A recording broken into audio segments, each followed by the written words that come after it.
Just when you thought you knew everything you needed to know about Bill and Hillary Clinton, a new book is out, and it's one that explains why, despite it all, they remain some of the most popular political figures in America. And here to talk about that is the author of a new book, and it's entitled Clinton, Inc., The Audacious Rebuilding of a Political Machine. Daniel Halper. Thanks, Daniel, for coming and answering a few questions. Hey, it's great to be here. Thanks so much. There have been a lot of other families in American history, the Bushes, the other being the most recent, where they've had kind of a dynasty effect, if you will.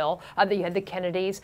What is different about the Clinton political machine from all the others that are previously in history or the ones that we see around today? Well, I would say that this isn't exclusive necessarily to the Clintons. This is a book about the Clinton machine. It's about the company that I say that they've created, where you have two CEOs, Bill Clinton, Hillary Clinton. They're working in tandem together for their joint cause of making money and doing well politically.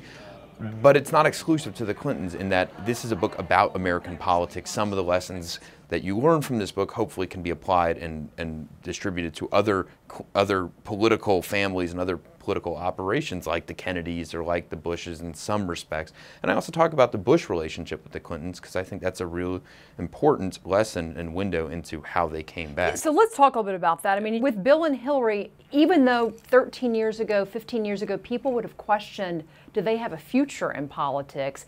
They have really gone out of their way through making new relationships and other opportunities to set Hillary up for what may be a 2016 run.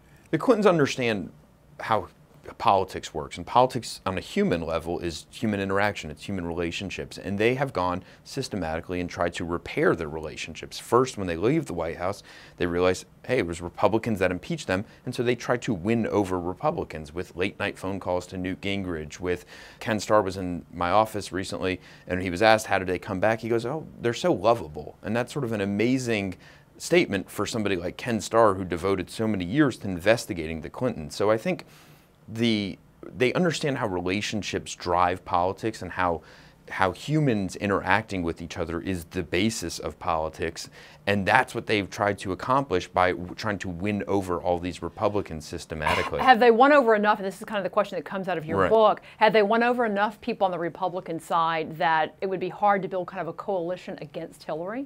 Well, I think so. My book is they basically leave the White House realizing they have a problem with Republicans, and then they lose in 2008 because they don't have enough Democratic support. They had given so much focus to Republicans, they sort of forgot and sort of took for granted the Democrats. I think that's a massive problem. In 2008, that's why Democrats choose the person they don't know, Barack Obama, over the person they do know, Hillary Clinton. So I think her going into the State Department and her trying to be a loyal foot soldier for President Obama has really been a nod or an acknowledgement that yes, I have these problems with the Democratic base, and trying to shore up that support.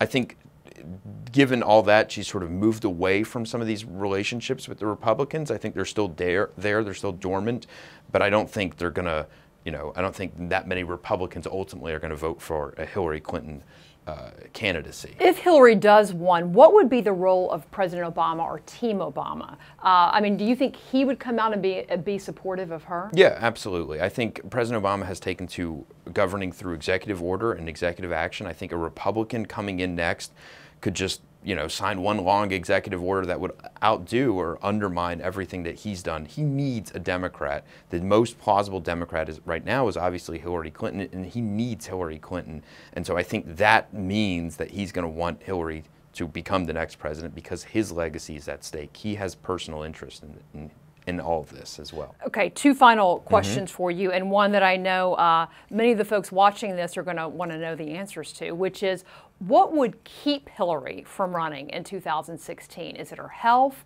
Is it Bill Clinton? Is it the problem that he often comes along and makes trips up and makes statements that throw everybody else off? What is the biggest problem for Hillary, do you think, as she looks ahead at 2016? Well, I think when I was reporting this book and I was asking aides, I would say, why would Hillary not run in 2016? Her health was always an issue. We don't know what her health is. I mean, she's a little up there in years, and she's had some health issues that they haven't really been entirely clear about and entirely honest about. And I think releasing health records and those sorts of things is sort of a prerequisite. She needs to do that. That's a problem. Her other problems are herself. She's not a very good politician. She's not her husband. She's not a grip and grinner. Her husband is a problem. He's a big asset, but he's also a massive liability. He's reckless and out of control very frequently, and that's a problem. And as I suggest, Chelsea will be a problem as well. Well, and that is a question about Chelsea. I mean, I think many people still think of her, even though she's now married, she's expecting a child, she's still the little girl that people saw come to the White House in grade school. What is she now? What is her role with what you call Clinton Inc.? Sometime around the 2008 campaign, she decided that she was always going to be a Clinton and she wanted to join the family business. And just like any other family business, when a family member joins in, that unsettles it because the family member automatically becomes a leader or a boss in the organization. And that's exactly what's happening here. And so the emergence of a third boss who considers herself, I believe, as almost a co-equal of her parents unsettles it, and it changes the dynamics of it in such a way that certain aides now feel like that they're being pushed out. They feel like it's unsettling the business, and they're not sure if she herself can run the presidential campaign on a presidential level, and that has them concerned as well for obvious reasons. Well, Daniel Halper, thank you very much for answering a few questions. I can tell folks it is a good book. It's a good read regardless of which side of the aisle that you're on. It's interesting nonetheless and is on the New York Times bestseller list. To get your copy, check it out at Amazon.com.